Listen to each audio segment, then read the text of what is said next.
Dalam Bapa dan Putra dan Roh Kudus. Amin. Bapa di surga, kami ucap syukur dan terima kasih ya Bapa. Kami boleh merasakan dan mengalami kasih-Mu yang melimpah. Semoga Engkau selalu membuat kami semakin bertumbuh dan berkembang dalam penghayatan dan pembelajaran kami, dalam pengertian kami tentang keselamatan. Dan segala sesuatu yang diajarkan Yesus bagi kami. Terpujilah nama-Mu kini dan sepanjang segala masa. Amin. Para saudara, kita punya kecenderungan untuk menjadikan segala sesuatu sebagai berhala. Pengalaman bangsa Israel, mereka tidak sabar. Ketika Musa berada di atas Gunung Sinai, berdoa selama cukup lama, lalu mereka membuat orang Israel dengan tegar tengkuk itu, membuat patung tuangan seperti lembu. Dan mereka sembah, mereka nyanyi, mereka puji-pujian. Dan ketika Musa turun, Musa marah dan dibakar semua. Dan dosa besar, berhala.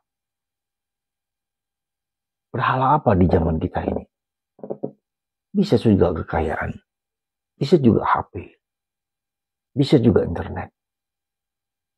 Jujur, kalau kita tanpa HP bisa hidup, hampir sulit.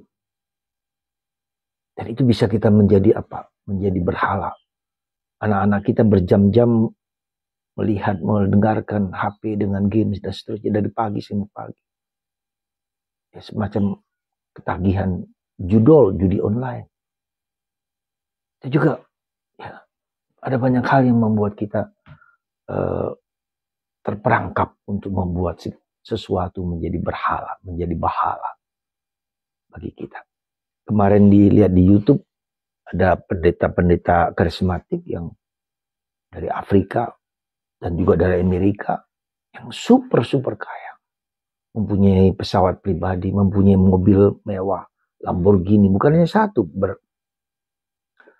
banyak kali ada 10 rumah mewah dengan segala.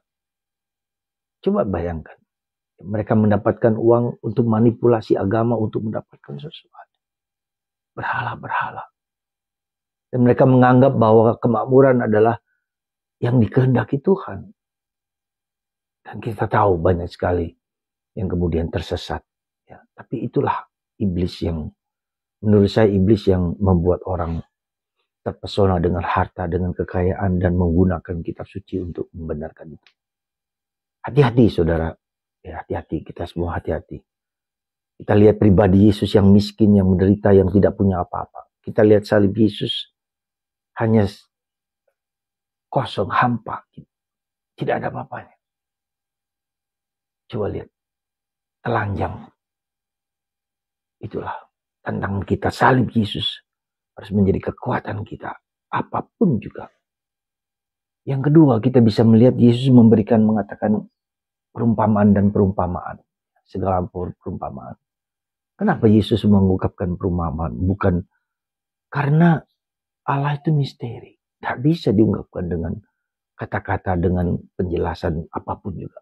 Tapi dengan bahasa-bahasa puitis, bahasa-bahasa simbolis, perumpamaan seperti kerajaan Allah seperti apa. Seperti ragi, seperti benih yang kecil-kecil sekali.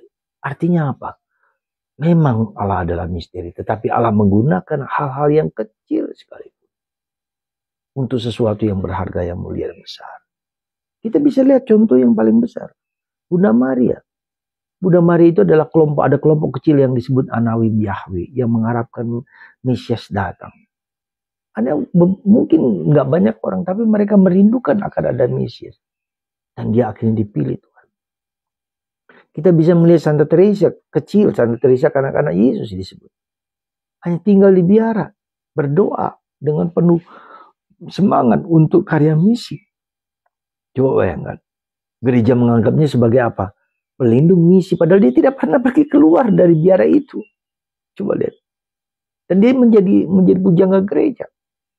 Hanya tulisan jurnalnya itu, buku harian yang dia tulis tentang pengalamannya akan Allah, kesederhanaan.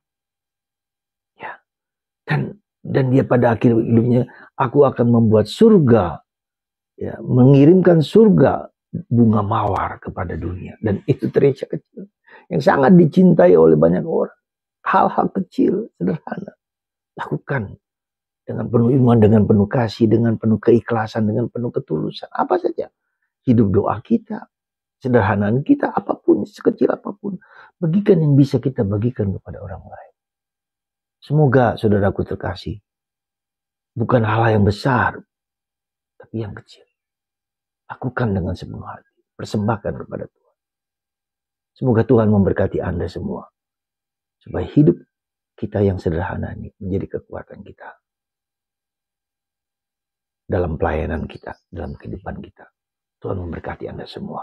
Bapa, Putra, dan Roh Kudus. Amin.